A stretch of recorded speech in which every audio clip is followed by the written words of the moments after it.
Баршаңызға қайырлы күн, каналыма қош келдіңіздер. Бүгінгі тыңдайтын әңгіме «Адасқан ана». Соңғы кездері үнемі жабырқаулы күйде. Қашан көрсем де ауыр ой мазасын басып тастағандай көрінетін. Өрімде жап-жас қызға тең құрбыларындай жайнап, жадырап жүрген жарасар еді. Ал Сәуле үшін ондай көңіл күйдің ауылы алыста. Жұдырықтай жүрегімен ішкілікке салынып кеткен анасын түпсіз терең шыңыраудан алып шығудың жолын іздеп әрі-сәрі күйде. Қанша тыраштанғанымен қаршадай қыздың қолынан келер не қайран бар. Осындай ой орманда адасып Сәуле сабақтан келеді. Үйдің қақпасына жете бергенде күндігінше таныс ащы айғай құлағына келді. Жігері одан да құм болған қыздан әбден маза қашты. Бүгінде анасының ащы судан ұрттап алғанын сезді. Кішкене жүрегі дір етіп тұла бойы түршікті. Аяғына біреу зіл батпан тас байлап қойғандай әрең көтеріп зорлана басып ішке енді. Анасы Жамал әдетінше бір шишасын құшақтап, айғайлап ұрыс шығарып жатыр. Анасының күндегі тірлігі осы. Таңертең қос қызы Сәуле мен Айман сабаққа кетерде, аузы мұрнынан арақтың иісі мүңкіп, ұйықтап жатады. Қыздары өздері шайларын ішіп, бір-бірінің шаштарын өріп, «Мама, біз кетіп барамыз» деп аналарын жұлқылап оятады. Жамал ыңылдап басын көтергенде болып, қайтадан солқылап жата береді. Екеуі үйге қайтып келе жатқанда іштей сәбилік жүректерімен аналарының жарқырап сау күйде қарсы алғанын тілейді. Ал келгенде көретіні тағы да анасы мас. Үйдің іші астан кестең, қайткенмен бала ғой. Ішкіш анасынан қорқып үрейленеді. Осындай ит өмірмен алысып келгеніне 2 жылдың жүзі болыпты. Сонда да аналарын қос қызғалтақ жамандыққа қимайды. Ішімдік атауын ұмытып, түзелетін күннен үміттерін үзбейді. Ата-анасы тату, бақытты отбасыларға қарап, екеуі қызығады. Сәуленің анасын біреу сиқырлап, дуалап қойғандай көрінеді. Күндердің күнінде сиқырдың күші жойылып, бәрі жақсы болады деп ойлайды. Өзімен тетелес сіңілісі Айман екеуі 2-3 жыл бұрынғы бақытты шақтарын аңсайды. Шіркін, ол кезде анасы ащы суды білмейді. Жұмыста, айрандай ұйыған тату отбасы еді. Ешқандай уайым жоқ, рахат өмір тұғын.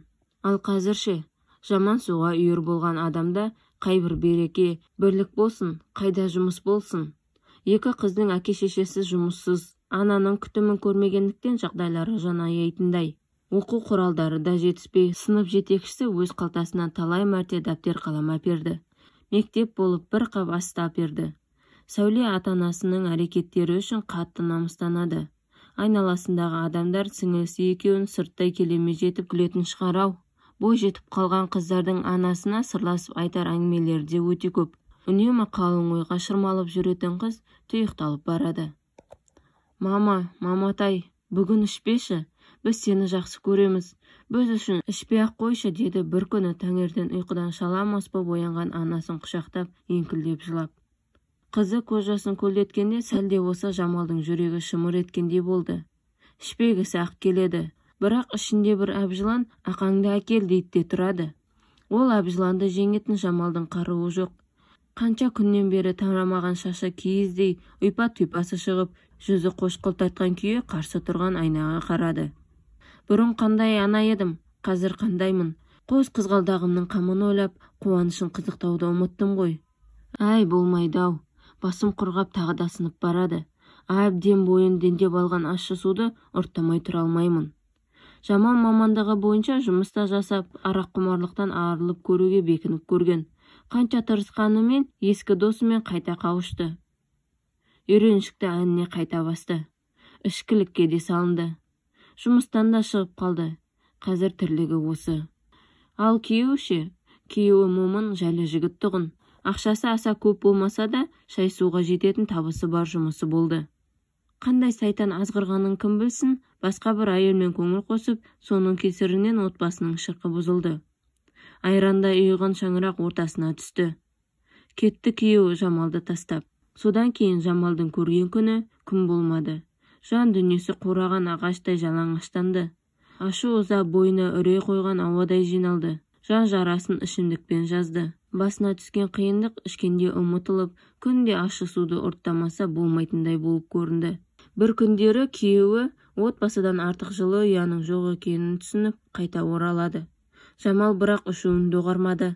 Әйел бұзылса еркекке бәрібір екен. Күйеуі Жамалдың ізінен ерді. Сөйтіп ерлі-зайыпты екеуі отбасының бақытын араққа айырбастады. Осылай күндер өте берді. Бір күні Жамалды аналық құқығынан айыру жөнінде сот отырысы болды. Оның мәселесі сотта ұзақ қаралды. Сәулесі мен Айманынан айырылғысы келмейді-ақ, бірақ олардан гөрі қуарақ тәттірек пе? Таразының екі жағында қыздары мен ішімдік тұр. Бір жағы басары анық.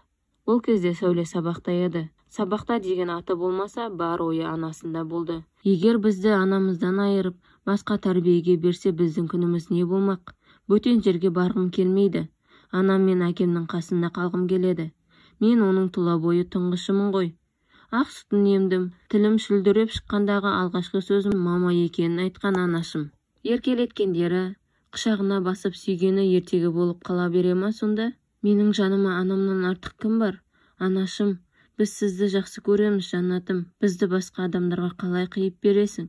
Сен сыйлаған өмірді сенсіз қалай сүреміз? Көз жасы мөлтілдеп отырған Сәуле шыдай алмай сұранып шығып кетті. Оңашада еңкілдей жылап алды. Сот отырысы бітіп, Жамалды арнайы комиссия бақылауға алатын болды. Аналық құқығынан айырмай бір жол мүмкіндік берді. Белгіленген мерзімге дейін ішпей, қыздарына, отбасына көңіл бөлсе, бәлкім бақытсыз Жамалымыз шаңырақ шаттыққа бөленер ме еді. Енді әрі қарай барлығы тек Жамалдың қолында.